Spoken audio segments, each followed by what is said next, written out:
So, ladies and gentlemen, today I again have my Jyotish teacher, Mark Boney, who's actually going to be, this is a very, very interesting subject. And this is something I am actually looking forward to starting because here Mark Boney is going to show us how Kapiel Raaj looks at a chart and how he uses some of the techniques to look at a chart. And as you all know, Mark Boney is his #1 student. He has actually even said it to the world, like he is his far progressed student. So I'm just like blessed to be studying under him. So welcome to my channel once again. Well, thank you for the build-up as usual. I love building up. It's a little embarrassing to me, but I appreciate it. Actually, since you mentioned Kapiel Raaj, I'm going to start out today with well, let me introduce what my topic is. I'm going to be teaching a course, as you know, on how to predict major life events, right? And Kapiel Raaj was a fantastic predictor, or is a fantastic predictor, and I had the privilege of sitting with him on many consultations back in the 1990s and witnessing this. And people would come out of there saying things like, this man's not an astrologer, he's a psychic. Yeah. Because he would just give these very specific sort of things that, how did he come up with these things? Jaws would be dropping. And, he would laugh at this. He found this amusing when people called him a psychic because he was basing everything he did on astrology, but at the same time, I think, he had these really well-developed intuitive powers, right? Yes. That he was able to look at astrological combinations and kind of see exactly what they were going to mean in that person's life, right? Which was not astrology. I think it was born of his spiritual practice and the intuitive abilities he developed as a result of that. But, my story is that, when he stopped coming to the U.S., I went in 1996, November, to spend 6 weeks with him. I lived in the apartment complex, the condominium complex where he was. And towards the end of that trip, and it was the most memorable experience of my life, he took me to visit various religious sites, things like Vrindavan, the birthplace of Lord Krishna, right? And it was just he and I. So I got to spend a lot of personal time with him. And over dinner one night, I expressed to him my ambition to learn to become a good predictor like him. And I asked what his advice about that.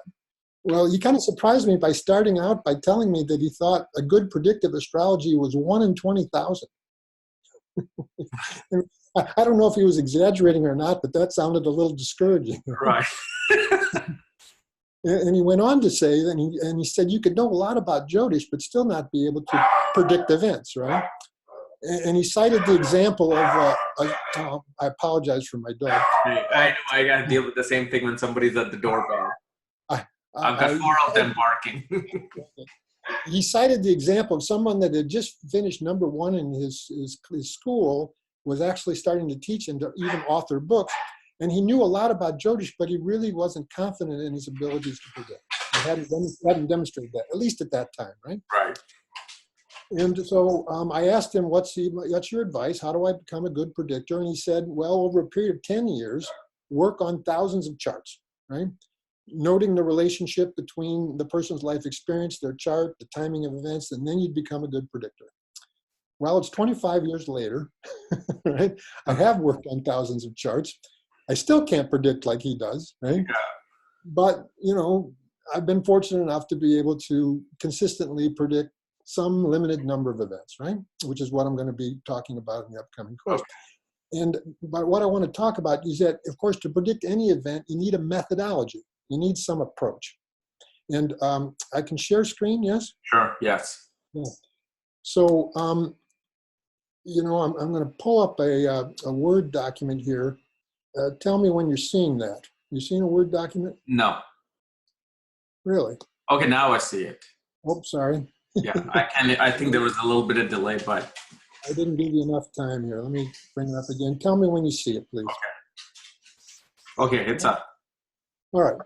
So it's a rather complicated method, but it's something that people can learn. And you're familiar with elements of it, of course. Yes.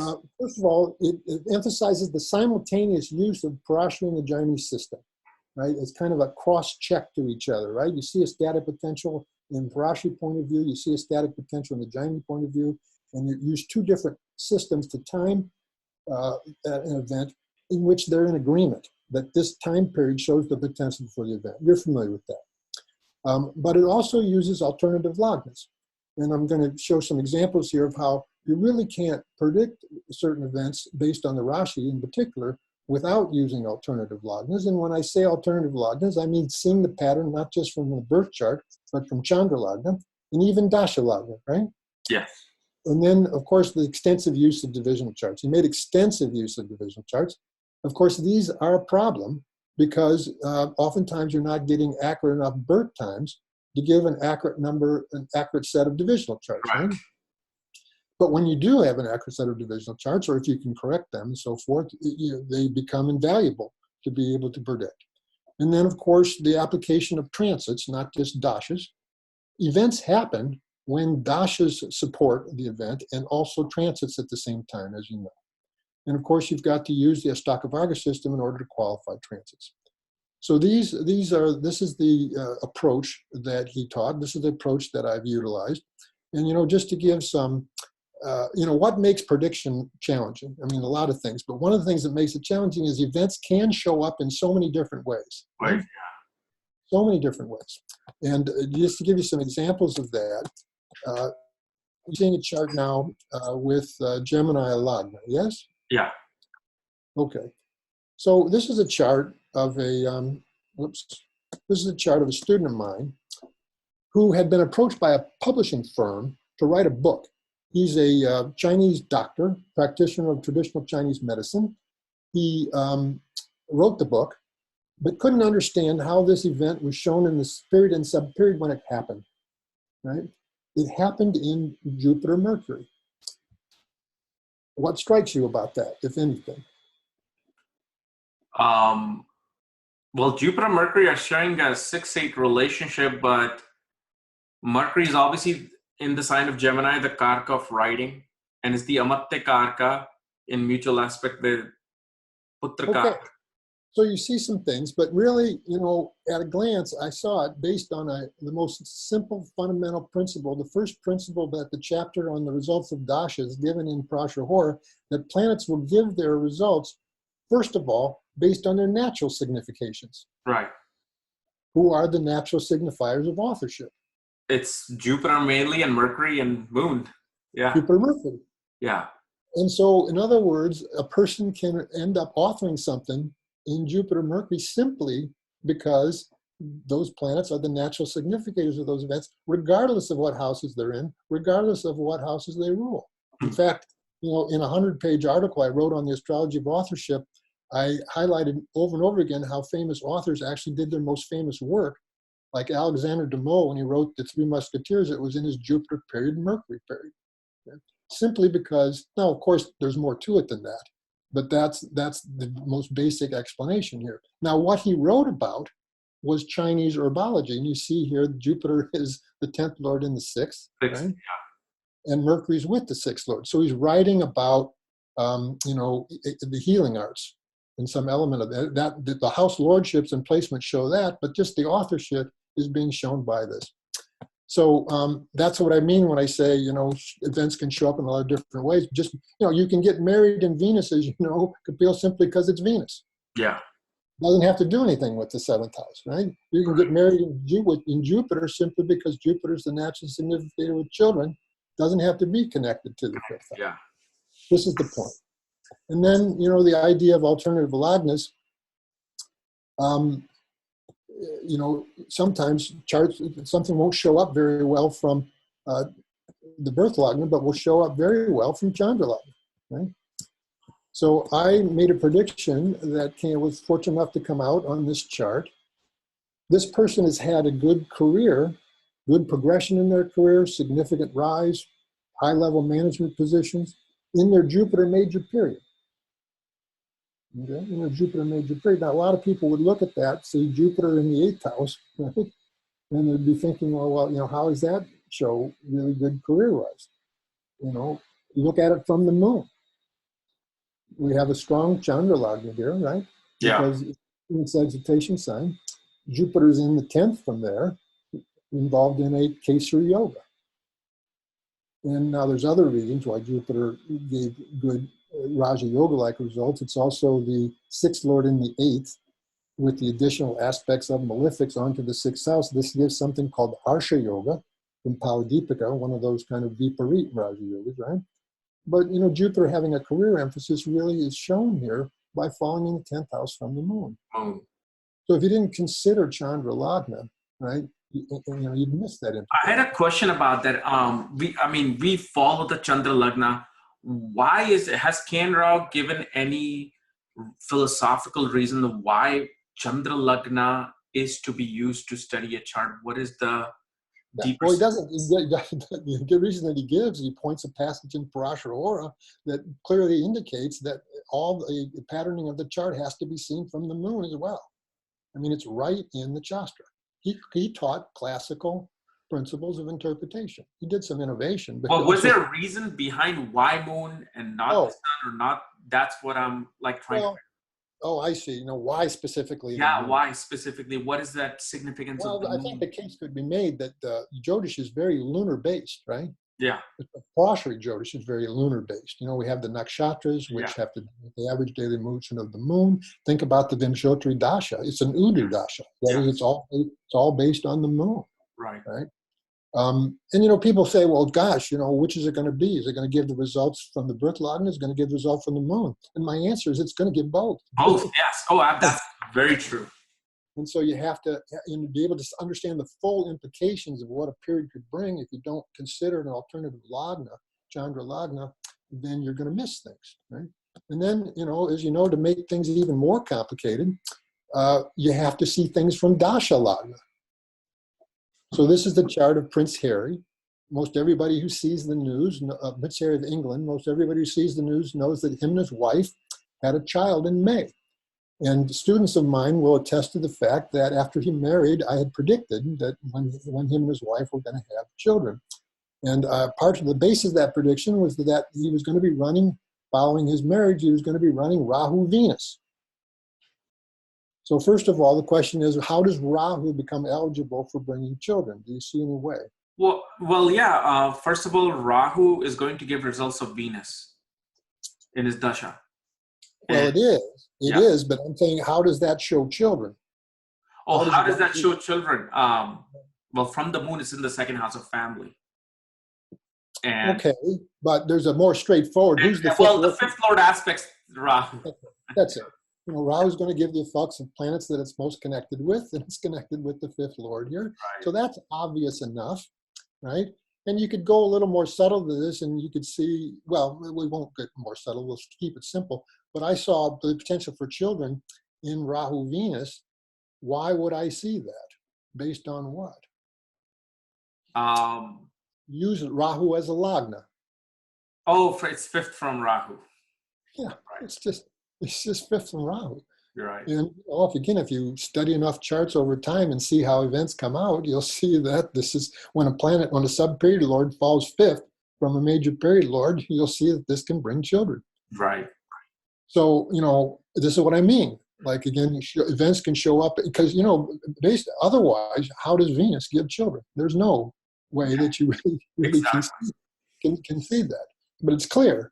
Using Dasha Lagna. And then, as you also well know, sometimes events don't show up in the birth chart hardly at all. That they only show up in divisional charts. So a long time ago, I predicted this woman would have a significant relationship coming in her life, potentially leading to marriage in Moon Ketu. Now you look at Moon Ketu, and you might say, okay, well, the moon rules the first house. It's a part of the 1-7 axis. Maybe it could be eligible for giving relationships, but that wouldn't be your first thought. Right? Right. You look at these two in the fourth house, and you might say, well, hey, something's going to happen with regards to home and property. And you'd be right. She actually purchased a home during that time. But, they don't appear to be able to give marriage. But then if you look at Navamsha, what do you notice? Oh, they're in the 7th house, yeah. The period and sub-period, 2 planets in the 7th house. Right. But now here's the rub. Look at the degree of the lagna here, of the birth chart, 10-4. Now you know that a dividing line between the 3rd and 4th Navamsha is 10 degrees.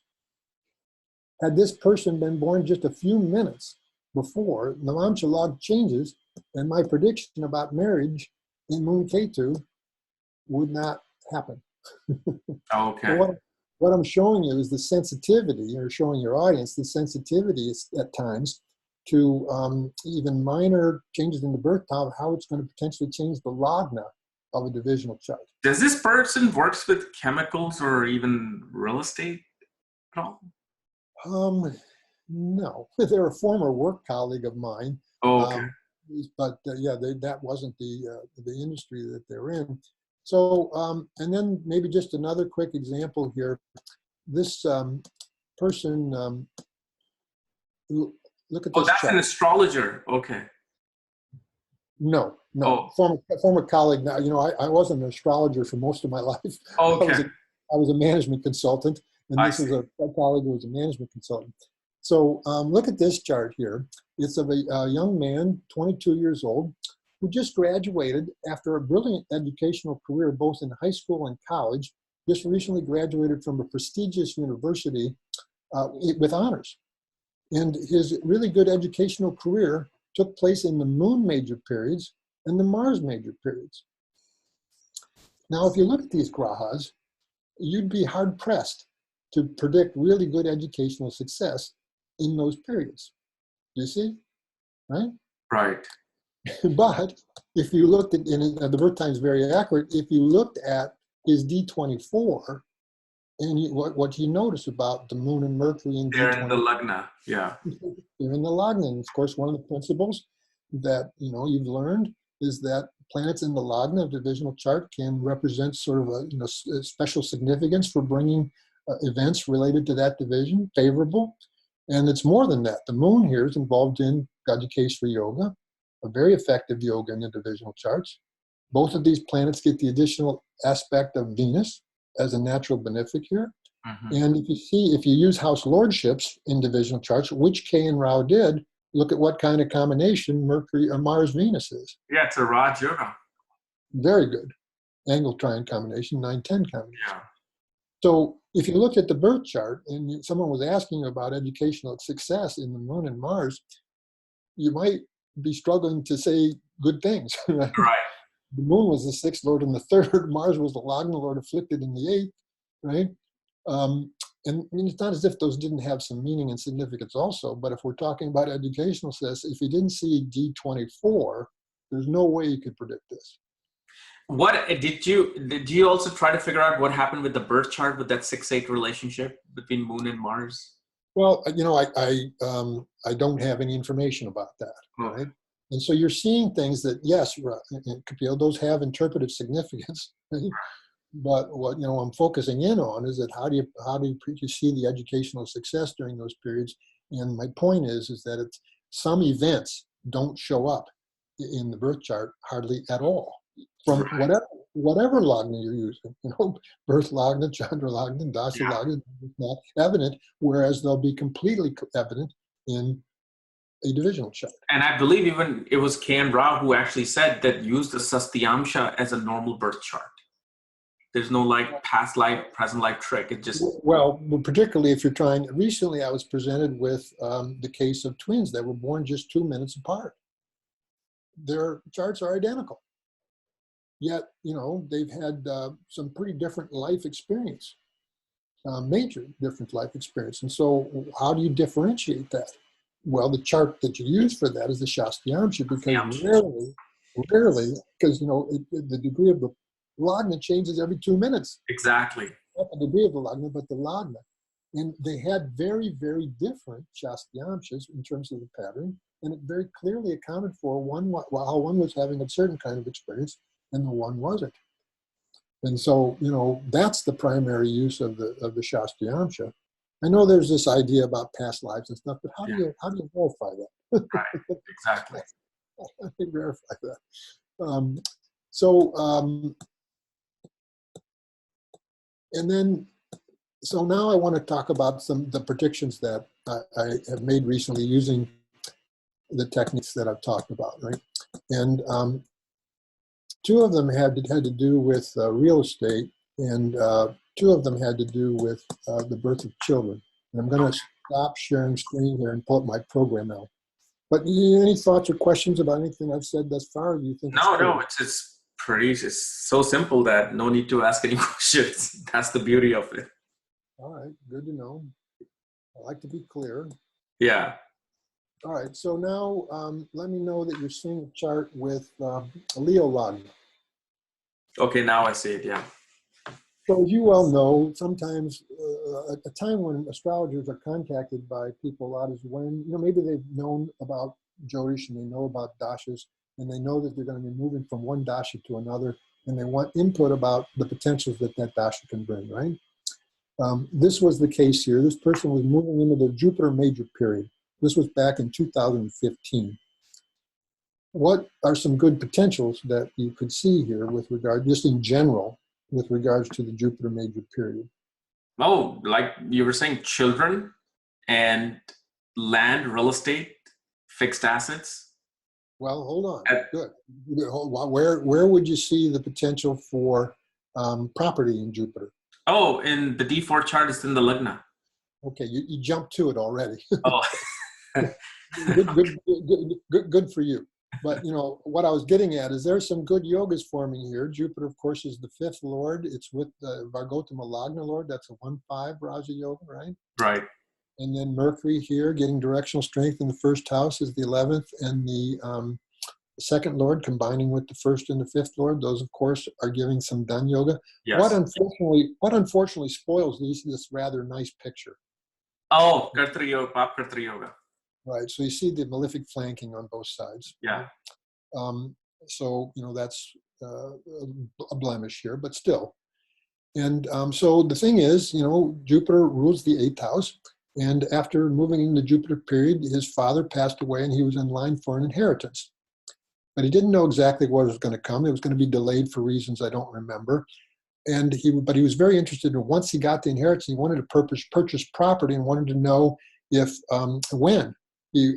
first of all, if he would be able to purchase property and when. So just based on the Rashi, before you jump to D4, in what way does Jupiter show any potential this way? Can you see? Here's a hint. Use Chandra Lagna. Oh, it's in the 4th from the moon. Yeah. So all these planets in Leo go to the 4th up on the moon, right? Including, so it's really Jupiter with the 4th lord in the 4th house from the moon. But you saw immediately what really creates eligibility for bringing this, and that is the fact that Jupiter's in the Lagna of the Shatra Chamsha, D4. We've already talked about special significance of planets in a particular divisional Lagna for bringing events related to that division. And then that's particularly so if Jupiter has any good thing about it, any special conditions. You notice any special condition here? It's Gaj Kesari Yoga. And what about its condition in terms of strength? Oh, it's a Dikpala. And what else? One more thing. And it's in Parivartan Yoga with Venus. Good, you're quick.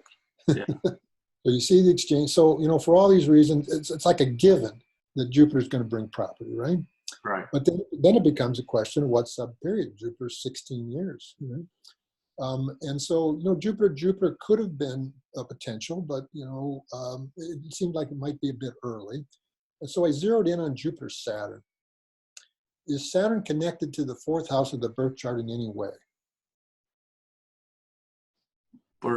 4th house of the birth chart. Where does Saturn aspect?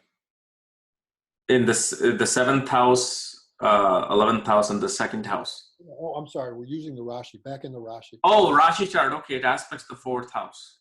I'm sorry, I confused you. Yeah. In the Rashi, it's connected to the 4th house because it aspects. Now, in the D4, it's not connected there, but a principle that I teach and I use and have used successfully is that when you're running the period and sub-period of two planets that are in a particularly good condition in a divisional chart and they are connected, some form of sambandha, that period and sub-period can bring events related to that division. That's the good condition that Saturn's in here relative to the birth chart. Okay. Think about what sign they're both in. Oh, it's Vargotama. It's Vargotama. Yeah. Your voices suddenly became Oh, sorry. Okay, now it's Can good. you hear me? Yeah. And what is there any connection between Jupiter and Saturn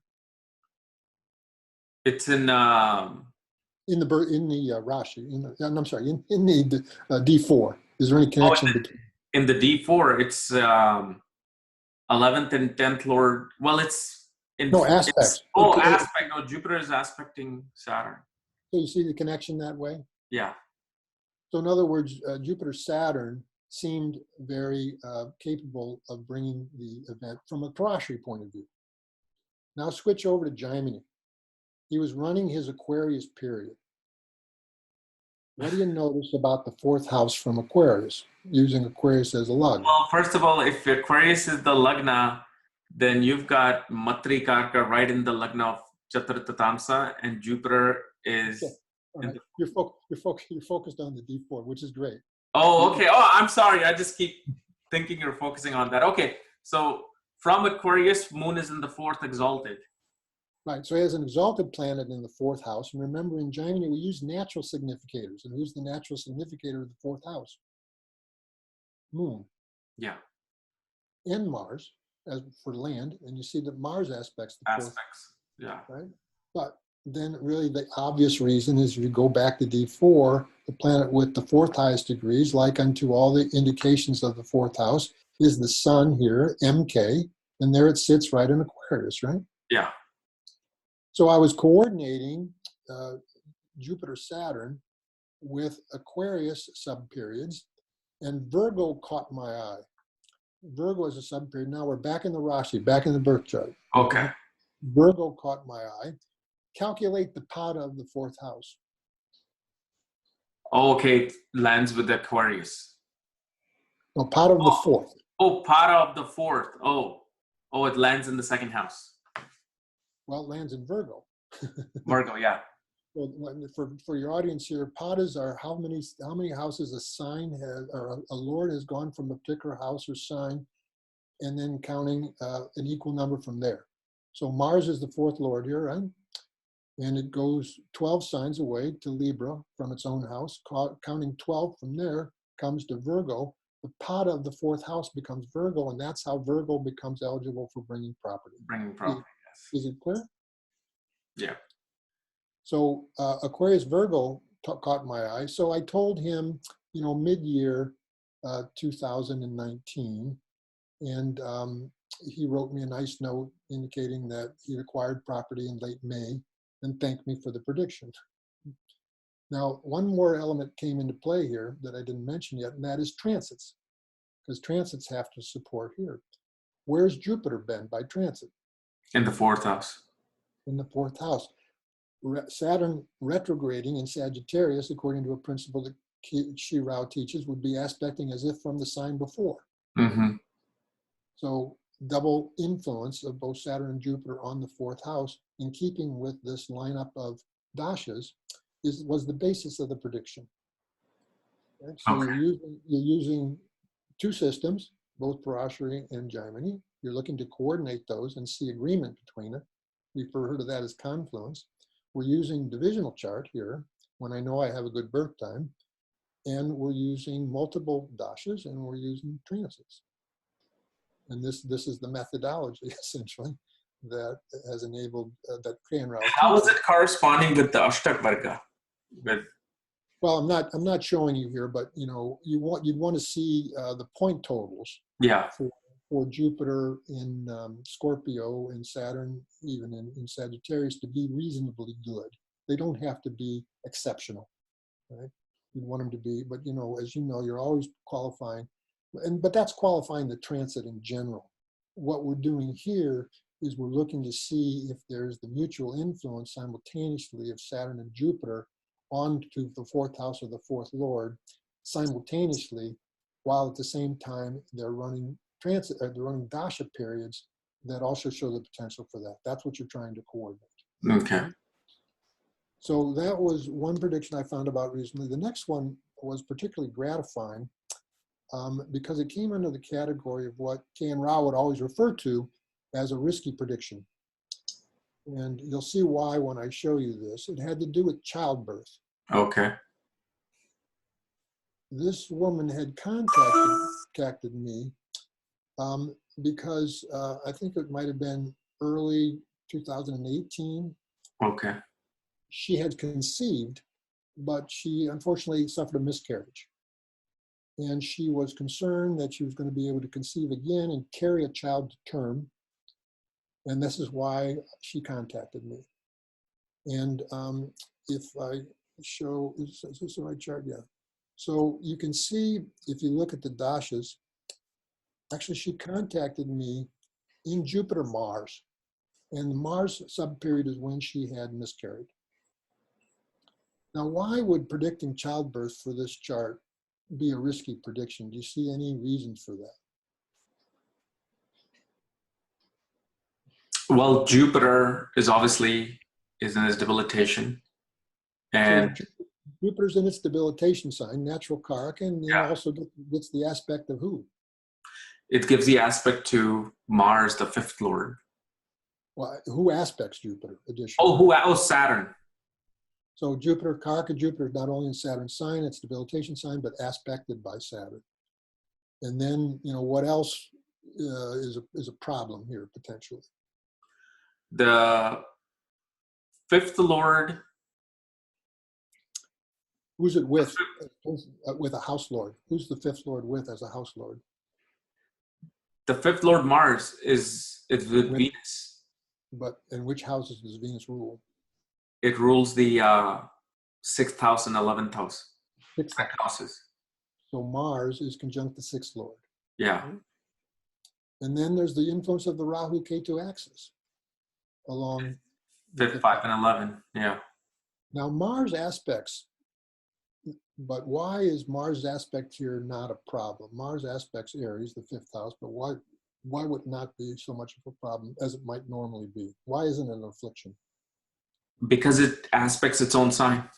That's it. Yeah. That's it. But isn't that also Saturn aspects its own sign of Capricorn will pretty much protect? Well, it's good for the second house. It's not good for Jupiter. Yeah. It's good for the second house because it's its own house, but it's not good for Karaka Jupiter.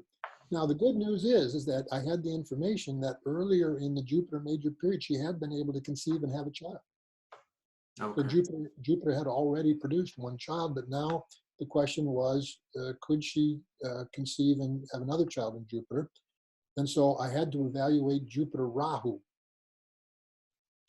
And the irony here is that even though Rahu is afflicting the fifth house, it also becomes eligible for giving this event since it's in the fifth house, right? Mm-hmm.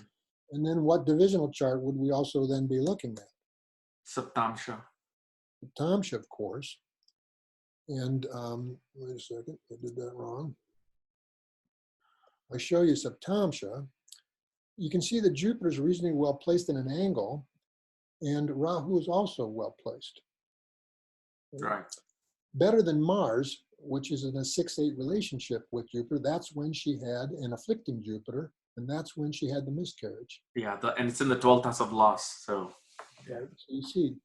So actually, I thought Jupiter, but of course, I would never make the determination of that just based on Parashara. I saw that she was going to be, that she was running her Virgo major period. Her Virgo major period. Now, use Virgo as a Ladna. What do you see in the fifth house from there? Jupiter. Right.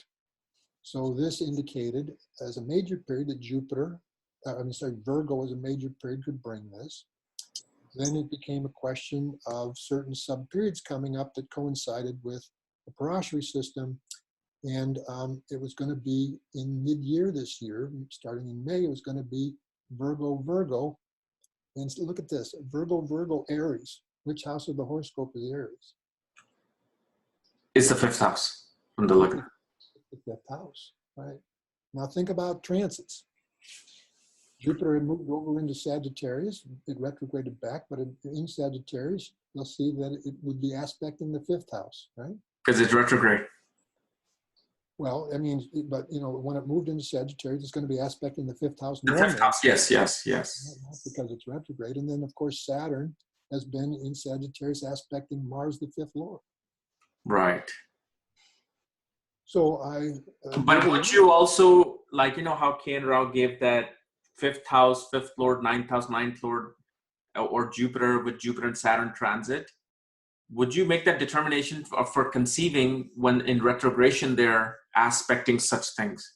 Because you're putting that in one house back. Yes. Okay. Yes. Now, you just mentioned that the houses that can be influenced cannot just be the fifth house, fifth lord, but the ninth house, ninth lord, because it's the fifth from the fifth. Right. But then, you know, I'm going to show you a case where, you know, you're using the faster moving transits, including the moon, to try to time the birth within just a few days. Here, I wasn't looking to do that. I was just trying to get it within sort of a month or so, right? Okay. And I'd indicated May of 2019, and she gave birth to a healthy baby boy on the 29th of May. All right. So, you know, that's always gratifying, right? Yeah. Particularly when she was really heartbroken when she'd had the miscarriage and was really concerned that she would be able to have another child, right? So how are we doing time-wise? Okay, can we go on? Yeah. Okay. So let me pull up another chart, and it was another prediction about property that I just recently heard about. And I'll tell you the story on this one here as soon as I pull up the chart. Okay, here it is.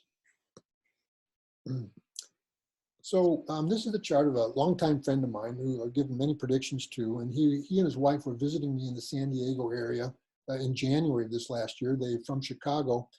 He was asking me about, they were thinking about selling their home in the suburbs because their children were both in college and moving back into the city. They much enjoy city life. And he was asking about the prospects of what I saw that way, which would mean real estate transactions, selling a home and buying another, right? And so, of course, I'm immediately looking to see what major period that he's running and the sub-period throughout a good portion of 2019, and I saw Mercury moon. Now we need to get D4 back up here again because a lot of this prediction was based on something that I saw in D4. So if you go back to the birth chart, is Mercury in any way connected to the fourth house from any of those lagnas that we talked about? No. Well, put your mind. From the Dasha Lagna, yes. Yes, from the Dasha Lagna. Yeah. Okay, but then, you know, if you look at D4, you'll see it in the 8th house, Vargotama. Right. Now, you've heard me talk about the research and the work of Shishadri Iyer, right? And one of his, I thought, brilliant innovations is that he indicated that his research showed that Mercury in D4, just in D4, yeah, in the 8th house, is very good for real estate. Right. And I have found this to be true. So, you know, as soon as I pulled up his D4 and saw Mercury here in the 8th, Vargotama, and it's the debilitation sign, but Vargotama, I said, no, okay. But then the sub-period would be potentially the moon. What do you notice about the moon here? Moon is in the birth chart or Chitra Visamsa? Well, first of all, in the birth chart, in the birth chart, it's in the fourth house, and it's ninth lord of, you know. Well, then what happens to it in the D4? It's exalted in the 10th house, aspecting the fourth house. It's exalted. Yeah. So again, think of the principle I've talked about, the period and sub-period of two planets in an exceptional condition within a divisional chart. Better if they're connected, but even if they're not connected. Not connected, okay. And then you've got moon in the fourth house,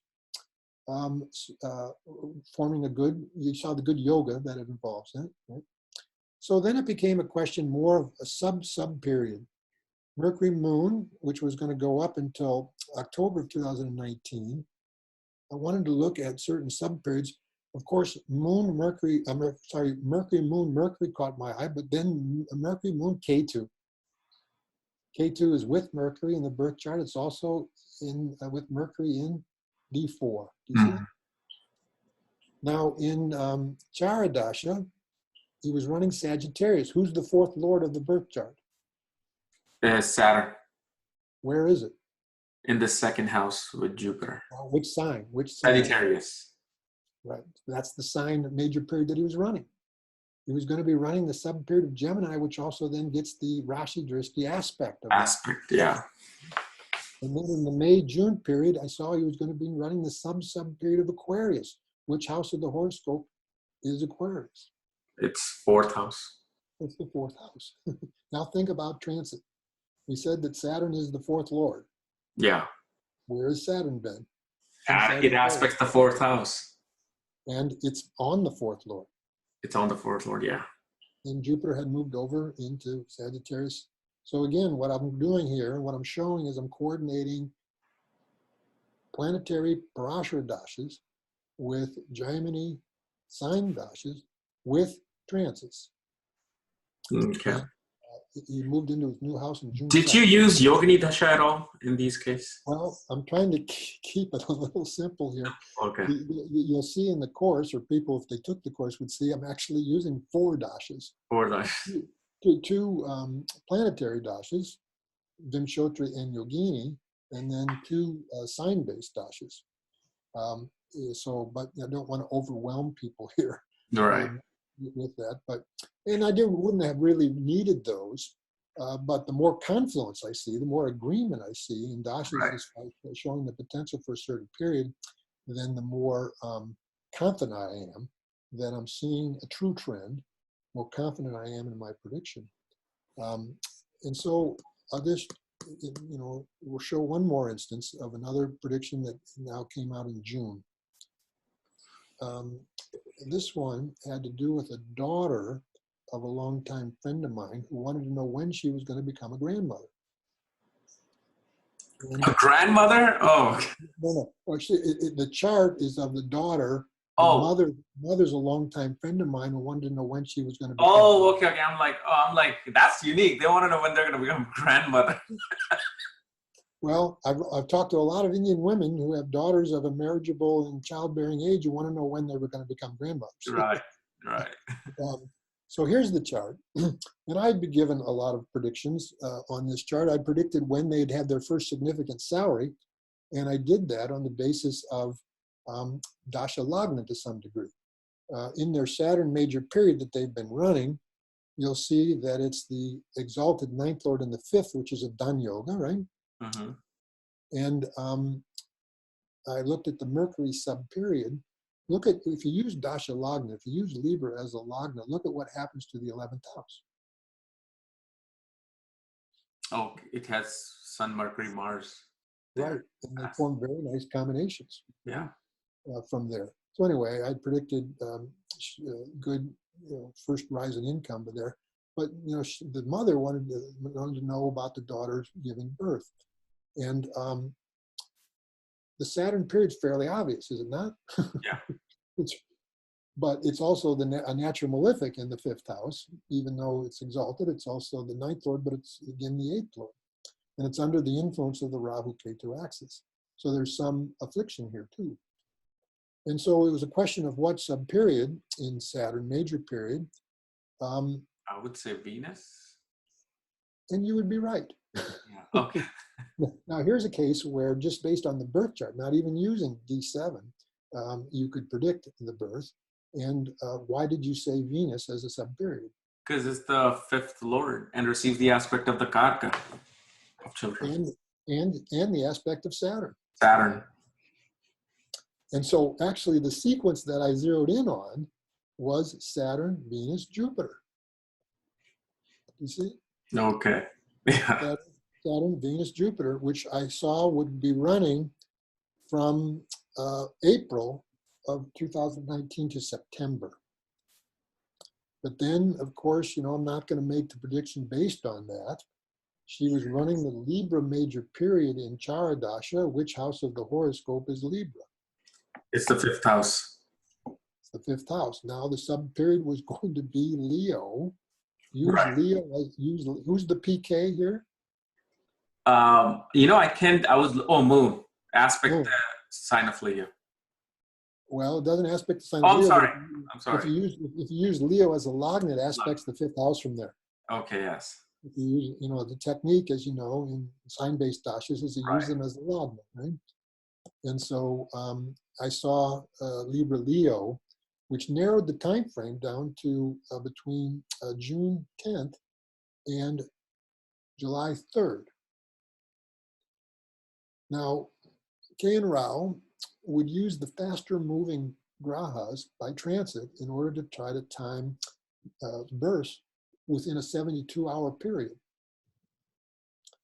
I had timed this to the month, and I was trying to use the moon. Now, one of the principles that he teaches is that when the moon by transit is coming back to the moon of the mother's chart, the Lagna, or the fifth house, fifth lord. So I saw in early July, the moon was going to be in Gemini. You'll notice that the mother's Lagna here is Gemini, and the moon is in Gemini, and the grandmother's moon is in Gemini. So I made a good thought that the moon would be in Gemini, but I was wrong, Kapiel. The moon was in Libra when the child was born, right in the fifth house, June 14th. Okay. So I was able to time it within a month, but I failed to time it within the 72-hour period. The thought that I had was a good thought. It didn't turn out to be the correct one, you see. Okay. So these are two predictions of acquisition of real estate and two predictions of marriage that I'm kind of showing the technique, the process by which these predictions were able to be done. And again, you know, I'm no astrological genius. The credit is to Kapiel Raaj, who Oh, no, it shows here. I mean, no, this is he, brilliant. he taught these techniques, and I just try to apply them, right? Oh, and yeah. then to teach them myself. And as I said, I can't predict like he predicts. He could just predict all kinds of events out of thin air, right? I can predict things like marriage and childbirth and career rise and acquisition of property and educational achievement and, you know, these major life events, which is what I'm going to be, you know, teaching in the upcoming course. But, you know, I'm also, as you know, teaching a course starting on graha yogas, right? And you've heard me talk about that. I believe that the essence of Jyotish and what separates it from other forms of astrology is, you know, yogas and dashas. Right. And the more you can see that a certain planet's involved in a certain kind of yoga when that person is running that period, the better you can predict about what that period can bring.